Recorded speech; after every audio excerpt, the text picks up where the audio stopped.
Views expressed in this podcast are solely those of the participants. The hosts make no claim to be literary experts, and their opinions are exactly that, opinions. All creative works discussed or reviewed are the intellectual property of the creators of said stories and is being used under the fair use doctrine. Trigger warning. This episode contains discussions of sex, consent, violence, and rape in the context of the story. Listener discretion is advised.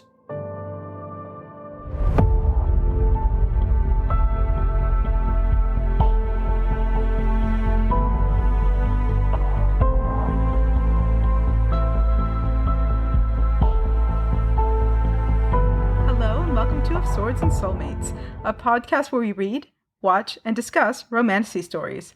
I'm one of your co-hosts, Marty, and with me I have Kelly. Hey everyone, it's Kelly, and with us we have Jonathan. Oh, in the bronze medal position, it's JP. Also brought along Ashley. Hi guys, it's Ashley.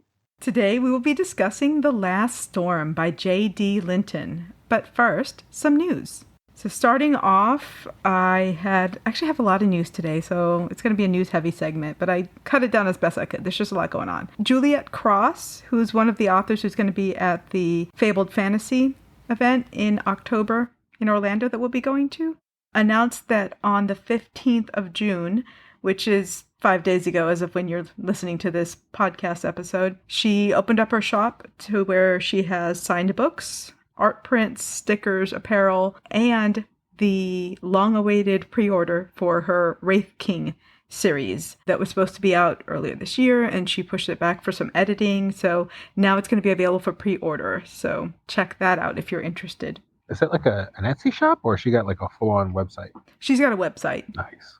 Good call. Yeah. The other news I had was Litjoy Crate has released a special edition of Ella Enchanted by Gail Carson Levine. It's a book that released, I believe, in the 90s. It's for a little bit of a younger audience. It's not an adult or even a YA. I think it's considered for younger, like a fairy tale story. But the movie that some people remember that Anne Hathaway's in, it's based off of this book. So they have this special edition, and it is so pretty. It's green and gold, and it's signed by the author. It's $29.99 on their website. I already bought it. we love a book trophy. It's so pretty. Have you guys seen it? I did. I snuck a peek at it. Yeah. It's like we said, we love a book trophy, something that stands out. It's definitely very whimsical looking. If it shimmers, please let me know. Absolutely. It looks like it might shimmer. It might. It's just so pretty. It's got like a unicorn on the front. It's got all this plants and stuff around it. Some sort of a fairy creature and a goblin or something. It looks like a tapestry. Yeah. Yeah, it really does. It is just a very well-designed, very pretty little book. Yeah. Ornate. Good job. The next news thing I have is from another name that should be very familiar if you've been listening to this podcast. Kendare Blake has teamed up with the Bookish Boutique, and they're releasing a special edition set of her 3 Dark Crowns series. And it's really pretty too. It's white based, and then the sprayed edges are each a different color. It's just the 4 main books. It's not the novellas, but they have a slipcover, they have sprayed edges, they have foiling, and they're all going to be signed by Kendare Blake as well. That one, you can buy it now on their website. It's $133, and it's set to be releasing out, like you'd get it sometime between December of 2024 through February 2025. Is that for each book, or is that total? That's for the set? Yeah, that's the set. It's 4 books. Okay, cool. 4 hefty books, if I recall. Mm-hmm. Like they weren't quickies. No, and I mean it's really pretty, as we've discussed before. My little goth heart likes dark books on my black bookcase, so I will stay with the traditional like versions with the dark colors. But it's a really pretty version. It's got a lot of white in it. They're pretty much just white with gold leaf lettering and stuff. So yeah, it would not go well on the bookcase that we have. Yeah, it would stand out a little bit. By a little bit, I mean like a sore thumb. They're very beautiful, just not so much my jam. But yeah, each one's got like white in a different color, and then the little painted edges are really pretty, sprayed edges or whatever. The last thing I had was T. Kingfisher, which you guys know I love. She has the Saints of Steel series, which is, of all her books, I would say is the series that's most romantasy heavy. The 4th one came out last year, which is the latest one in that series. It's called Paladin's Faith. For those very few people out there who maybe listen to this podcast and yet have not managed to hear me talk about this series. The concept is a group of paladins whose god has died, so they're all traumatized, and it's kind of how each of them go on. So this book just released on audiobook. Like the physical book came out last year, but the audiobook just came out this month, June 4th. So it's now available on audiobook. What's a paladin? A paladin is Kelly could probably tell us better from like D&D stuff, but it's basically a warrior who also has magic or extra supernatural powers based off of their faith or their god. How do you spell that? I got like a medical device. Yeah. What'd you say? Paladin. In the fantasy tropes, a paladin is usually like a knight or a warrior who's holy and gets special powers because of their belief in their god or their faith. It's essentially trying to be Sir Lancelot. That's where the paladin trope in fantasy sort of originates, was from characters like Sir Lancelot, the holy, pure, blessed by God, rewarded for his faith and purity by being incredibly powerful and gifted in combat or whatever. Yeah. Is it Knights of the Round Table meets Harry Potter, or is it Knights of the Round Table meets Stigmata? The Saints of Steel series or Paladin? Paladin. Paladins in general? In general, it's Are they more magical? Do they get powers? Yeah, it's more like they're magical, but it's like they channel the power given to them by their god to smite evil or whatever. Or curse or bless. Is it always centered around Christianity? Or can No, it be I mean, other it's in religions? every fantasy setting. Okay. Cool. Yeah, in the Kingfisher world, it's there's different kinds of gods, and so there's like people who are priests of a certain god or warriors of a certain god, or the main world that she's created that these books are a part of is called the world of the Temple of the White Rat, which I love because the Temple of the White Rat is like a god religion thing that she created in there, who are all about basically the helpers in society, the paramedics, the nurses, the trash people, the social workers, the ones that run the homeless shelters and feed the hungry, the ones that do the work that nobody ever talks about in fantasy worlds. That's what her whole series is about. And the Saints of Steel is like a sub-series within the rest of her books. And in it, these broken paladins whose connection to their power, their connection to how they've trained and done everything has died. And they were super traumatized. And so the Temple of the White Rat has taken them in to like rehabilitate them, to help them get through it. And each of the books in the Saint of Steel series is one of the paladins, each of them finding like love. Oh, nice. Yeah. That was one of my birthday gifts. It's on my book tree.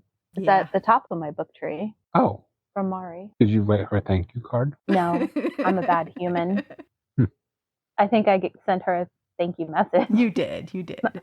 Ultimately, I'm a bad human. No, I'm just like everyone that I could potentially think might possibly like T. Kingfisher. You're getting a T. Kingfisher book from me. Yeah, you've been talking about this series for such a long time that I accidentally downloaded not book one on Libby, and I was so disappointed because I had been waiting for so long for it. I didn't realize that I had downloaded the wrong one. Oh. So I was pretty devastated. So when it came in the mail from a birthday, it was a good day. Good. We've had other priorities with podcasts and things like that. So it's very much on my TBR. It's at the top of my tree. Yep. I recommend it. Like, the thing about T. Kingfisher is she's kind of snarky in how she writes. So even though she writes really like emotional and resonant characters and moments, she also has a lot of fun with it. And all the stories are about like a couple, but then when you take the stories as a whole, they're also advancing an overarching plot that's happening because they're trying to figure out why the god died, because in this world, like, there's all these different gods, but gods have never died. So it's this huge mystery of like what happened. Anyways, I could talk about that for a while. I really, really like T. Kingfisher. But the next little snippet of news that we have is actually going to be from Ash. You guys, I'm so excited. If anyone listening to this podcast is a fantasy reader, I would think it's almost impossible for you to have not heard of the Hunger Games. What's that? Shut your face. You know what the Hunger Games are. My millennial heart was super excited to hear this morning that Suzanne Collins is dropping another book. based in the Hunger Games world. It is another prequel, but it is dated after the Ballad of Songbirds and Snake, which was the President Snow story, coming of age story. So this new book is currently titled, I don't know that she'll change her mind, but it is called The Sunrise on the Reaping. So this is book number 5 officially in the Hunger Games world. It is anticipated to be published March 18th of 2025. So we have less than a year, everybody. Get your game faces on. And it has been announced that it's already been picked up for a movie. And that was for Q4 in 2026. Forgive me, guys. I didn't have that one in front of me. November 20th, 2026, which, if memory serves, is on par with when she's released other movies. What's the reaping? The reaping? Okay. That's part of the story, right? The reaping. Yeah. What's the reaping? Like when the selection of the names are. That's the reaping. Oh, sunrise of the reaping? Is that Sunrise of the reaping. So the beginning. So it sounds like it'll be Sunrise on the reaping. Excuse me. Sunrise and so on the reaping. Sunrise on the Reaping. So it says the new book begins with the reaping of the 50th Hunger Games. So this is 24 years before the quote unquote original, which is Katniss's story, came out in 2008, and 40 years after the most recent book, which was the Ballad of Songbirds and Snakes. So guys, hold on to your seats. We're now, if this isn't said anywhere, but it is very much anticipated that this is going to be Haymitch's story. If you look up, like Wikipedia or whatever, or if any of you are blessed to have memories better than mine in reading the Hunger Games, we know that Haymitch was part of the second quarter quell, which would be the 50th Hunger Games. So I think we're finally getting Haymitch's Hunger Games story, which we don't know very much of. It was bad. It was made him drink. Well, they're all bad. He turned to the bottle, but it's a quarter quell, right? Which means that it's extra, extra bad for these kids. Oh yeah. So I'm stoked. I would have been happy with just the book, but the fact that there's a book and a movie, I really feel personally, obviously, that they did fair justice from the books to the movies. Like, obviously you can't put everything in, there's a lot to be said for things that are missing, things that get left out. There's only so much time in a day, right? Or in a movie. So I'm a big fan of Suzanne Collins. I think she writes things that are complicated for being such a YA series. I think it's not so far fantasy that it's completely out of this world, impossible, to have seen in the past or in the future. So I'm stoked. I don't know about you guys. I feel like maybe Jonathan is meh about the whole thing because it is YA, and so that's not everybody's cup of tea. I mean, I don't know if I'm meh. Hardest. I just don't like the middle book. What's it called? I don't know which Burnt one. Edges. What? The middle book of that series. It's crispy rims. What's it called? Catching Fire. Yeah, I'm not a fan of it. Very well done. I just don't like. I think you should read the book. No, there's movies for that. Well, again, the book is definitely more in depth. I mean, the movies can only do so much. They only have so much time. Important things get cut. I don't know. I didn't like the second book. I don't like the middle of anything, to be honest with you, except for Pop-Tarts. Pop-Tarts are real good. But I don't like the middle of, what was the other one I don't like the middle of? I think that's just your ADHD. I don't like is it year 7 of Harry Potter? Book? That's literally the end of Harry Potter. Yeah, but they split it into like another book. When I watched it was only one book, but I don't watch the 7th movie. That's not the middle. That's but that's the middle of the end. No. Pretty sure. Not at all. Pretty sure. No. Yeah. It's like when you get down to the back of the loaf of bread, when there's numbers 1 through 7, or even 1 through 8 for the conversation that is this movie of Harry Potter, number 7 is not the middle of the end. It is the only very movie much that I really like the middle of is Santa Claus 2. I like that. That's where I'm at. Stand my ground firm on that. So for the next 2 years, guys, the Hunger Games. March 2025, hopefully, fingers crossed, is the book. And then November 2026, fingers crossed, is the movie. Yay, Haymitch. Team Haymitch. Woody Harrelson is the embodiment of Haymitch. Like, I don't even know that Haymitch was as great in the book as Woody Harrelson made him in the movie. Yeah, I agree. It's like Stanley Tucci. I don't think he can do wrong. I think Haymitch is going to have to kill the woman he loves in order to survive the Hunger Games. And I think that's what is torturing him. I read something, and I'm not sure that's true. Actually, our sister found it. She sent me a snippet, and I don't know where it's from, and I don't know how accurate it was, but it said that one of the plot twists of the second quarter quell for that Haymitch was a part of was that number 1, the district had to pick the kid that went in. Nice. And then that number 2, they had to pick double the number. So it was 2 boys and 2 girls per district. Mm-hmm. I don't know how real that is. Have you heard anything like that, Maury? No, I haven't delved too much into it. I just I know that the book's coming out, and then I've been kind of okay, I think I'm probably going to do a reread before the book comes out. Wholeheartedly. This is brand new news off the press today. Thursday, June 6th is when we're recording this, right? So this hit early this morning. I'm sure there's been far more speculation that I haven't caught up with. But yeah, we're excited. And the timeline fits for it to be Haymitch's story. OG Hunger Game lovers, for lack of a better word, have been very, very interested in Haymitch's story. We love us a grump. Yeah. Well, I mean, he's just so traumatized. You want to know. Yeah. You want to know the details of who did this to you. Right. Well, and I mean, the Ballad of Songbirds and Snakes wasn't my favorite either. I think I really struggled to get through that book, honestly. But maybe it's just my dislike for snow. I heard great things about the movie. I haven't seen it yet. I don't know if you guys have. Me either. No. I heard really great. I think I heard the most great things, though, about the actors that played the main characters. And I do remember seeing the dots connected in my brain for why Snow just immediately and unequivocally disliked Katniss. I saw it. It wasn't dumb. It wasn't unimportant, but it certainly wasn't my favorite book. And I read it once, one and done. But I'm stoked for Haymitch, Team Haymitch all day.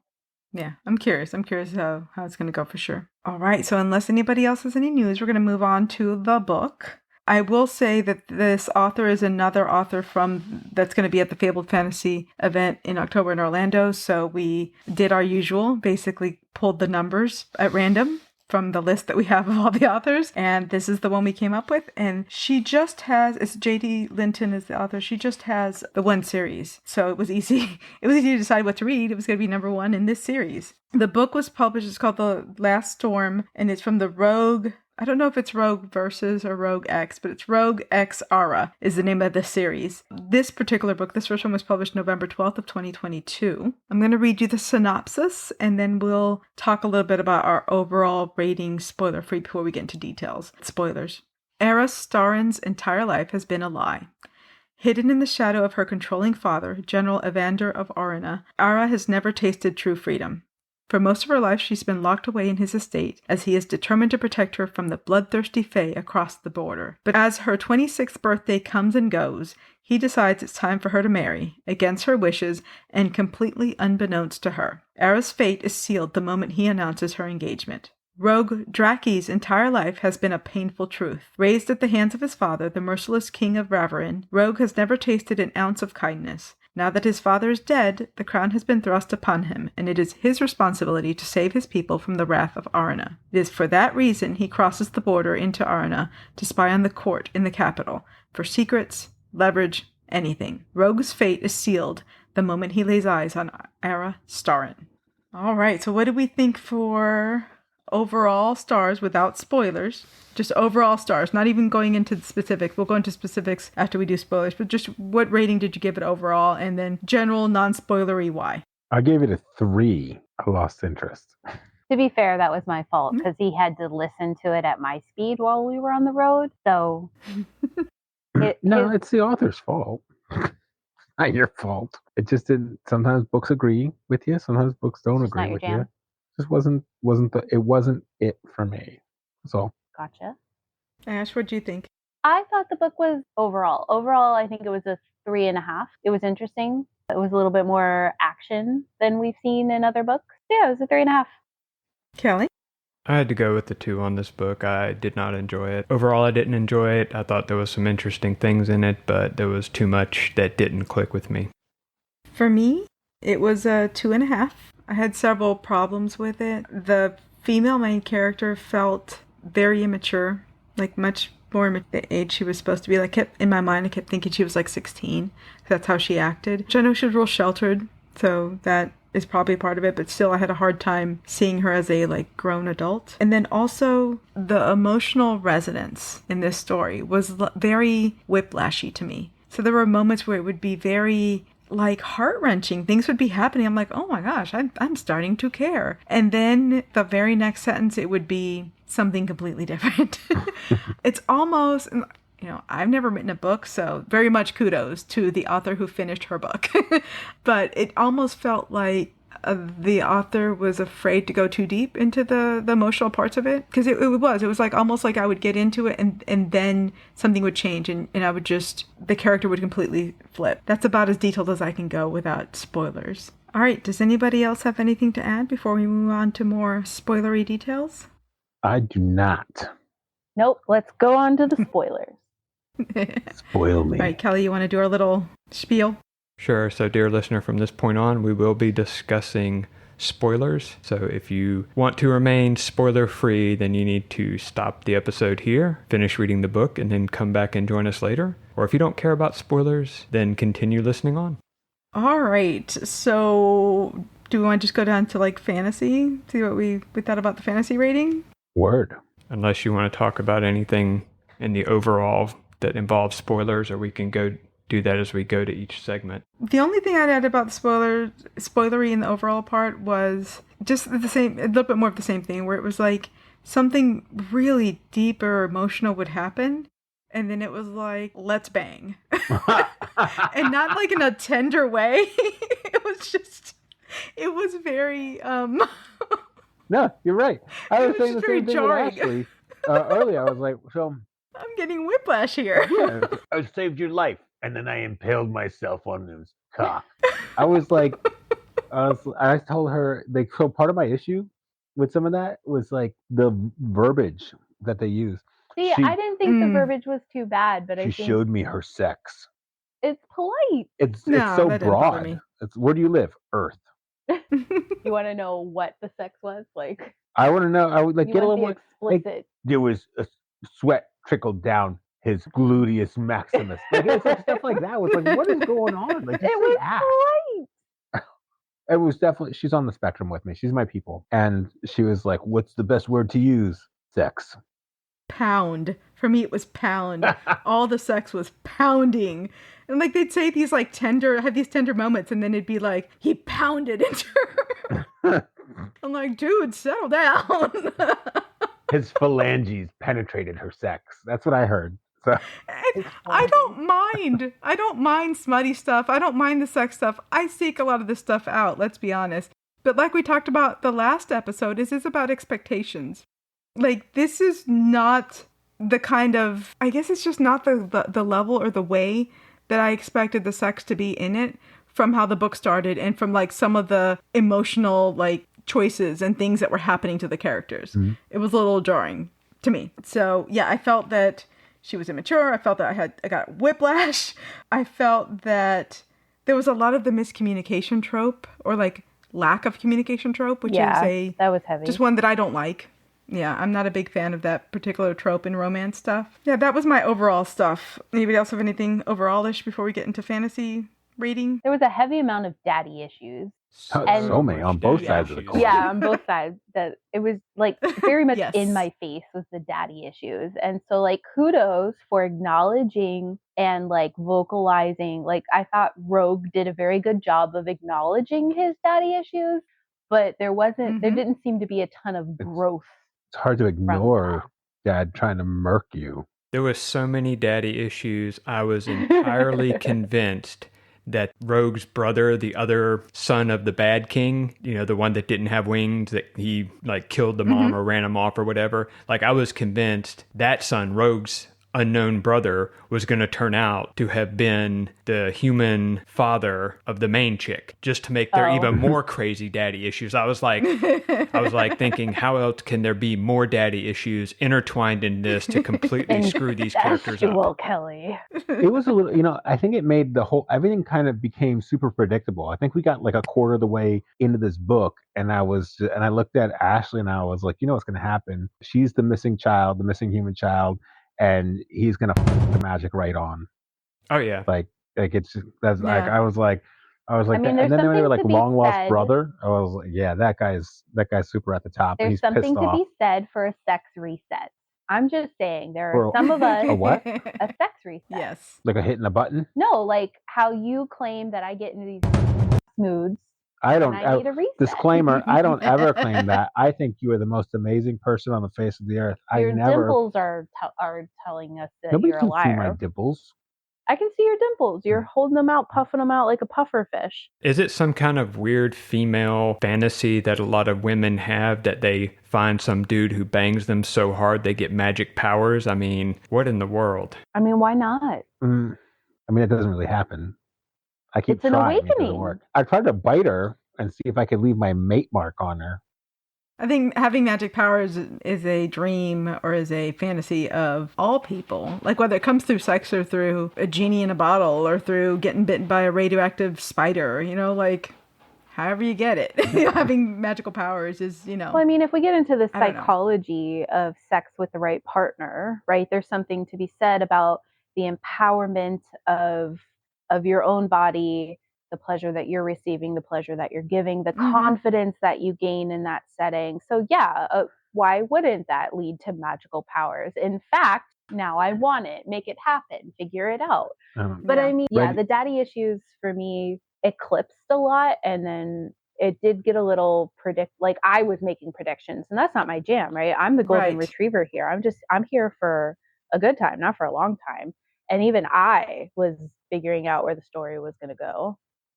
Yeah. It wasn't uninteresting. It was a little bit more fast-paced than some of the most recent books that we've read, and I liked that part. You thought it was fast-paced? I thought it was That's fast-paced. so bored. I also kind of got turned off early on. I couldn't get past like the rapey bits. Yep, 100%. Yeah, that was no pretty means intense. no, and then getting stabbed in the stomach should be a very much no. Super no. She tried to kill me. In case you didn't get the verbal message. Several times she stabbed him or tried to kill him to say no. Like, get the hint, dude. I don't want to kink shame anyone or anything like that, whatever, but like, I don't know, that just felt very, It was very, that whole, like, him continually grabbing her saying, you want this. It was so bad. So bad. I had a lot of trouble getting past that stuff. Yeah. There was a lot of consent issues. There was a lot of rapey thinking. Yeah, but and definitely consent issues. And I think part of that leads into the issues I had with the fantasy side of it, as far as me trying to rate the fantasy side of it. The idea of like a mating bond is something that's in a lot of books. It's not new, it's not original, and that's fine. It doesn't have to be. But it felt like we never got a vibe for what it meant in this world. Did it mean that he absolutely couldn't control himself? Like was it a biological imperative? Did it take over his mind? What kind of powers did it give them? Did it make them to where they could think each other's thoughts, communicate? Like there was just not a whole lot of clarity on what it entailed. And it was one-sided. Like you heard his perspective, but not necessarily what she was feeling besides the pull. Well, it almost felt like it was an excuse, right? Oh, it's the mate bond. That's why I have to just throw you over the railing and just pound you from behind right here and right now. Like it was very much a way to like kind of try to excuse the almost rape-like behavior. Like, oh, it's because of the mate bond. But in other books we've read, the mate bond type thing or the bond mates was something that both parties entered into willingly. Yeah. Yeah. There was such a power imbalance and so much rape-like consent and issues, and that's why I couldn't go higher than a 2 on this. Yeah. It was a whole bunch of Stockholm syndrome. Yes. And like it was over the top for me, and that I definitely had some trouble with that. I think I would have liked to have had more description, more imagery centered around what Rogue looked like. I think I had some trouble trying to figure out. I knew the wings existed. I couldn't figure out what the wings looked like. I really don't have good image of him until like the last 3 sentences. Once the whole he banged her hard enough that she became magic, I was like, well, eventually she's gonna consent and decide to bang him hard enough, and he'll turn into a dragon, and that's what happened. Latent powers activate. I have to admit, I did not see the second banganing happening. Banganing. Somebody write that down for later. I didn't predict. Trademark. No, I didn't. Banganing. Yes. The banganing part 2. I didn't predict that he would be turning into a dragon. I didn't see that one coming. So a lot of it was predictable for the rest of the stuff, and I'm fine with that. But I also like fairy tale retellings. Like the plot doesn't have to be super original for me to enjoy it. Yeah, so it's fine that it was predictable. That didn't bother me. It did bother me that things seemed really convenient. Like there were all these things that were kept secret for so long, and then it all came out at the same time. Which, if they had leaned more into like the chosen one or a prophecy, or even maybe told us a little bit more about this goddess that supposedly chose her or whatever, then maybe it would have felt more integral. It's like the story was so close, right? Like the pieces are there. We're just missing a few connections I think imagery. Rogue was just like an illiterate buffoon. I don't Like think he was all dumb. the knowledge was there. Didn't like Papa Smurf, who like granddaddy, was he at one point they were like, "Oh, you mean that was your son? Aldin? That my dad killed?" What the fuck? Yeah, that's wild. Like, how do you have that dude working for you? Or working with you? Aldin, yeah. And then all the secrets came out at the same time when it was convenient. Right. Well, now that you mention it, this was so-and-so. Oh, yeah, now that you mention it, there was a secret son or a secret daughter or whatever. Yeah. Oh, and look what I just happened to find at the back of the library, this diary. Yeah. Right? It just never goes into the library ever. It's like, I don't read. So this is Beauty and the Beast. You know what it was for me, too? The flame messaging. That was just... What messaging? The flame messaging. Let's just drop a letter into the fire, and it's going to go to its intended recipient. No one else can read it until the intended recipient does. Yeah, and then they're like, oops, we never thought about what happens afterwards. Right. Mom left her cell phone open, got a text message from the ex. It was close. And like Mari said, like kudos to writing a book, right? Like I couldn't do it. I don't have the imagination. So we're not like, this isn't bashing. No, it's not for me. There are people who probably enjoy that kind of towing the line on consent type stuff, and that's fine for them, whatever floats your boat, but that's not for me. I do not like that type of stuff at all. The flame messaging pissed me off because that is an incredibly powerful tool. There is no way with that kind of magical ability to send messages that the Fae shouldn't have had spies everywhere in the human kingdom informing on everything. Like, that is too powerful of a thing. Did you get Harry Potter vibes from it? Like, from like Floo powder and like King Aiden being a squib?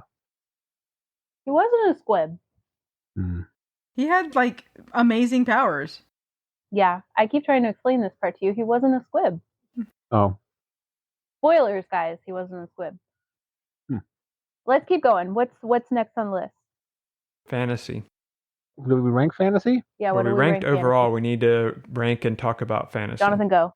2.5. 2.5. Jonathan says 2.5 for fantasy. Ashley? Yeah, 2.5. I really like the concept of her power, but the rest of it muddies it for me. So 2.5. Mari? For me, fantasy was 2.5 as well. Like, there was definitely a lot of fantastical elements, but there was too much hand wavy. And I'm usually not a stickler for having to have this great magic system. I don't have to have everything explained to me. But a lot of it just didn't make sense. For there to be all these secrets that came out at this time. For there to be all these different random powers that the Fae could have. And yet, all these powers the Fae had. All this long life that the Fae had, where they'd lived for like 1,000 years. But no one knew anything. No one knew anything. And why were the numbers of the Fae so decimated? Like, if you can live for 1,000 years... there should be way more Fae than humans. Right. And they have all these powers? Come on. Fae are less fertile than humans. Humans are much more fertile than the Fae or elves. That's always been a classic trope and stuff. And that also, that because they're so long-lived, it's the opposite. They become a little bit more absent-minded, like, oh, yeah, so-and-so was so-and-so's daughter 600 years ago. But, that was 600 years ago, whatever. So there's a lot of that, I think, that played into it. Yeah, and Allegedly. I agree, and I have read that trope. Right. I have read that trope in other books, but it wasn't talked about here. And there were secret babies popping up everywhere. Lots of secret babies. In this book, so... Well, I don't know. That healer chick was awfully quick to whip out the abortion tea, or the morning after abortion tea. Right? Contraceptive tea. Yeah, the morning after tea. Kelly, what's your rating? I also went with a 2.5. I thought there was a lot of inconsistencies, like y'all said. I thought there was a lot of problems with the fantasy setting. I did like reading something that was more than just the Fae and the humans are separated and nobody knows anything about the other, and that they were actually at war and there was, that going on. That was a nice, different thing to be doing, I guess. And I did like that finally somebody put in there, if you can control electricity, you can also kill somebody because you can just cut off the electrical signals in their body. Hey, that's a nice little thing to throw in there because that could be true. That's like one of the things I always got upset about in superhero movies when a person has power over electricity is like, you could just kill everyone because you can just cut off all the electricity in their brain or, in their heart. But there was just too many problems for me to go higher than that. Yeah. I will say I did like the little blood transfusion scene. I knew you would hate it, Kelly, but it made me think of the blood transfusion scene from the Dracula movie, from the Bram Stoker's Dracula movie. Like, it had those vibes to me. Very like, this is a very new kind of thing. It's almost magical, and it's blood transfusion, Yes, it's blood transfusion, and then written in Bram Stoker's time by somebody who didn't understand how it worked, and that should have killed Mina instantly. Right. And the only way that this should have worked in this story is, I guess, because they're Fae and they're magical. Magic. Right. Hand wavy magic. All right, so everyone gave their fantasy rating. How do we feel about the romance, guys? There was romance. Was there? I don't know. Was there romance? There was forced romance. You know what? That's a fair point. Jonathan, rate your romance. 1. There was no courting. It was like, there was no romance. It was just, or it was like reverse romance. I take what I want and then sometimes force you to fall like in that. love with me, like Beauty and the Beast style. No, but that's fair. No, I would don't say be like that. There was a lot of internal romance. Ashley goes next. That's me. I would say there was a lot of like internal romance on his side, right? Like, he acknowledged that's my mate, but he didn't do better either. Yeah. Do better. And she was in a lot of denial, which denial makes sense. or like she was alert. I'm talking about the romance, not about the other part. How could you be in denial of something? She was not in denial. She was like, I don't like this. To the mating bond for very obvious reasons. Yeah. Like, there wasn't enough time for processing an explanation, even after the non-consensual biting. It's that miscommunication trope. I would say I saw the intent, I saw the potential, but it was a 1.5. There was not much romance at all in here. Kelly, close your ears and ready the drum beat. How do you not have a problem with...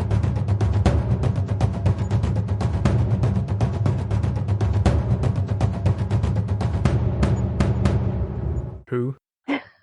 He's bringing up Fourth Wing. It's from a different book you haven't read, Kelly. Are you talking about Fourth Wing? Yeah. Oh. Yeah.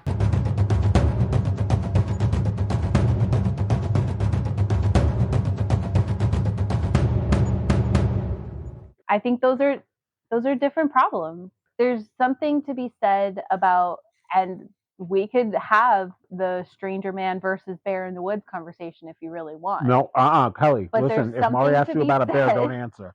About your body Kelly knows. versus your mind. Kelly knows what's what. Jonathan abhors that conversation. I hate that conversation. No, but again,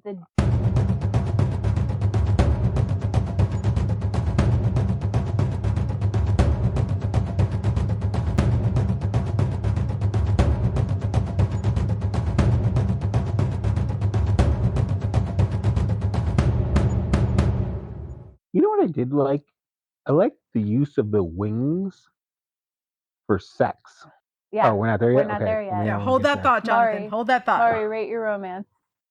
So for romance, for me, I gave it a 2 because there were spots. There were these little... There was potential. Little spots, of sunshine where the author talked about how like each of them was broken in their own way. Each of them had their, trauma. And I feel like if there hadn't been so much stuff, so much action crammed into such a short period, because it was really like a matter of days. Yeah. That they were supposed to have met and had this mate bond activated and learn that you're a fae, learn that your mom had this completely different life than what you thought you had. Learn that your real dad is dead, your fake dad hates you, tried to kill you. Like, there was so much going on that the romance almost felt shoehorned in there. Like, it never really had a chance. Didn't blossom. Right. But there were some moments where like things would happen and like I could see where they were starting to connect emotionally, and then it would just like move on to something else. And I think that if there had been enough space left in the narrative for that for those emotions to have resonance, then certain things would have had their own emotions, like the betrayal of Rogue, like taking her away from the battlefield against her wishes after saying she had choice. She had all the choice, all the control, and then he took her away at the last moment against her wishes, was a big betrayal after supposedly they were on the same wavelength. Right. Yeah. So like I felt like this had so much potential. Like it almost got there, but there was just so much wrong. Like 2 was the biggest I could give it for romance. And I think maybe one of those two points is honestly not for Ara and Rogue's romance. It's for Ara's mom and the dead king.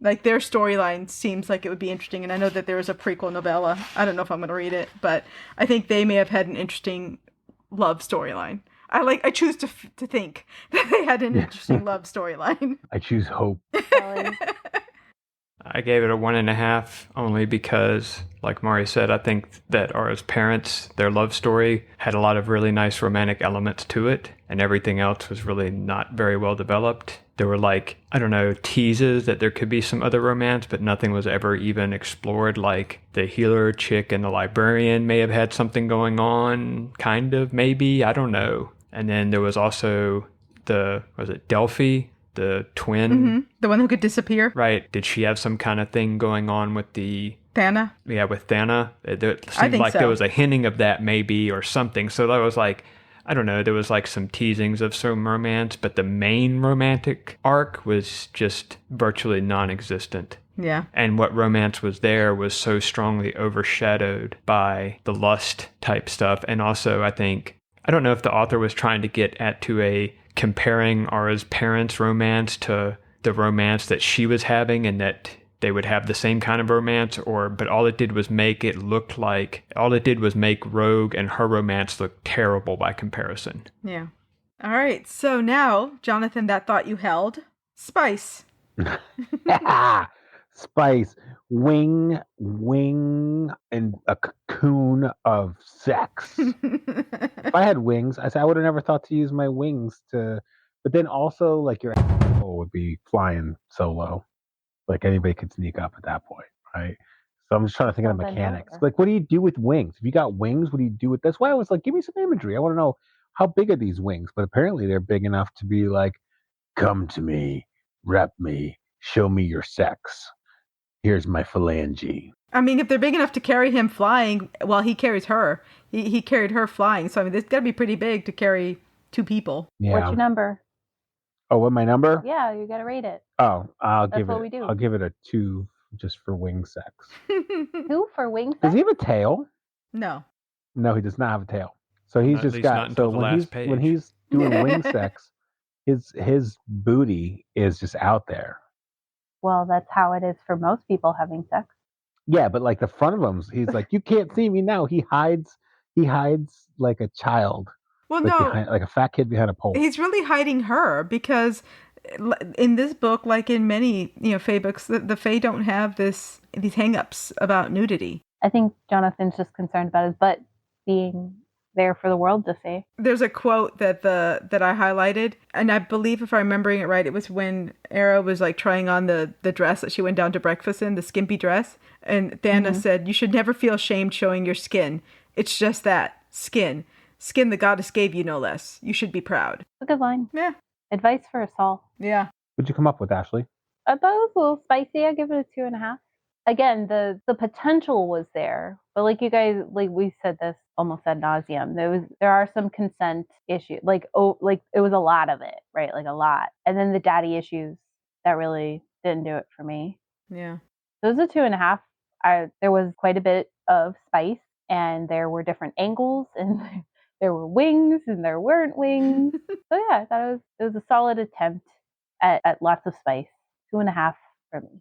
Mari? It was a 2 for me. There was lots of sex, and the scenes were described in detail, but it just didn't do it for me. It didn't hit. And I think part of it was because the way it was described, the things that happened were very much like a lot of the other ways that they related to each other. They'd be like I wish I would have highlighted it and I didn't, but there was one part where it was like they were saying these sweet, tender things to each other, and then it went into like pounding. He pounded her. And I'm just like... It just felt very whiplashy. And so even though there was a lot of spice, the spice did not hit for me. And there was the consent issue. So the most I could give it is a 2. Kelly, did we get your number already? So I gave it a 2 based on the quality of it and not the quantity, because there was certainly a high amount of quantity. However, the quality I didn't think was very good, aside from the consent issues, of which there was a lot, and we've already gone over that. It didn't feel like it was a high quality banging. Wasn't a high quality banging. For God's sakes, there was a point at which and I actually quoted this where the author put in there how she took him into her mouth, sucking down as much of him as I could before gagging, and he said, "It's okay, pretty girl, you can do this." What the what the was that? It's okay, pretty girl. It's okay. I can make you deep throat. Like, I can force it on you. It's fine. You can do it, right? There was a lot of that. Good girl. You can take this. Oh, you can take my manhood. You're a good girl. That just did nothing for me. I just felt very out of place and wrong. Well, and then when you add that to like her whole issues was being controlled her whole life and never having any choice and wanting freedom, it just doesn't mesh, right? Right. And then I don't remember which character said it.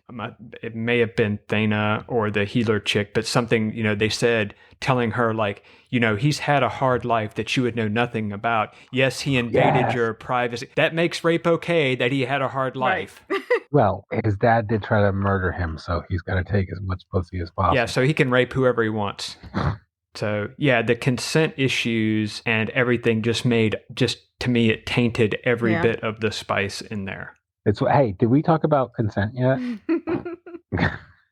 It's like, I mean, that's a big part of sex is consent, like, and trust. Yeah, right off the bat. Like, I get it if there's people who want to do role playing consent issues, and that's fine. But at the end of the day, it's role play. That's the whole cornerstone of the BDSM stuff is, trust and consent and safe words and all that stuff, and not pushing someone's boundaries. And man, that was all out the window in this book. Yeah. What's BDSM? Is that like when I listen to the people on the TikTok play the key, like type on the keyboard? Sure.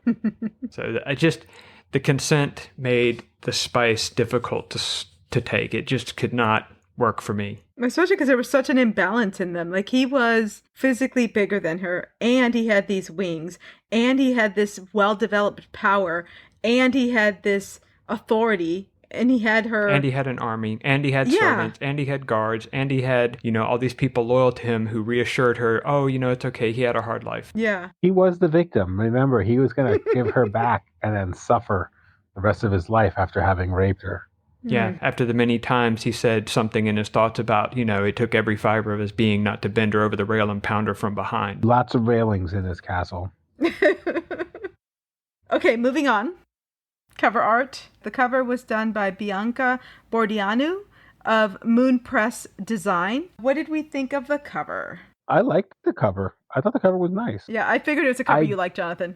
Yeah, I don't know if it fits the story, but I definitely like the cover. It's it strikes me as like cold, monotone. Like, you don't really see it gives me wintry vibes, but the story didn't feel wintry. Yeah, it's very cool colors. Yeah, right. I like the lightning and it looks almost like the sword is like stormy in nature, but so like maybe she's the weapon. I don't know. Overall, I like the look. I like the font. I don't know if it fits the story.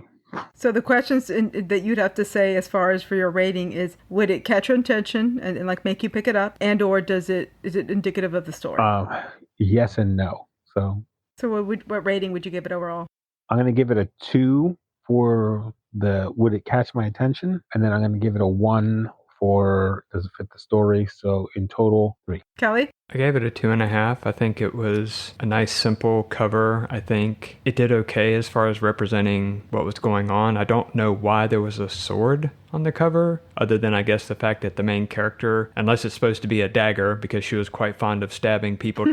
What about you, Ash? I gave it a 3. I thought it was very pretty. It would have caught my eye, right? Like passing it in a bookstore and probably prompted me to pick it up. I think the lightning itself is the most relevant part of the cover to the story. I don't get the roses connection at all. Yeah. I'm digging deep. It's a pretty cover.